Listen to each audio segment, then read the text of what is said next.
दिली आहे। टाइम मासिकाने वुमन ऑफ द इयर सूचीमध्ये भारताच्या जीवशास्त्रज्ञ आणि वन्यजीव संरक्षक पूर्णिमा देवी बर्मन यांना स्थान देऊन त्यांच्या कार्याचा बहुमान केला आहे। विविध क्षेत्रात योगदान देऊन अधिक चांगल्या आणि समानशील जगाची उभारणी करण्यासाठी झटणाऱ्या स्त्रियांचा गौरव करण्यासाठी टाइम मासिकाकडून अशी सूची प्रकाशित केली जाते। त्या स्थान मिळालेल्या 13 स्त्रियांमध्ये पूर्णिमा देवी ह्या एकमेव भारतीय महिला आहेत।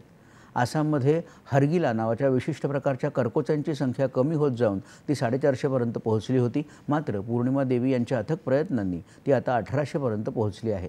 त्यांच्या प्रयत्नांची दखल घेत IUCN म्हणजेच आंतरराष्ट्रीय निसर्ग संवर्धन संघटनेनं या जगात दुर्मिळ होत चाललेल्या या कर्कोच्चाच्या वर्गवारीत वर्ष 2023 मध्ये सुधारणा केली।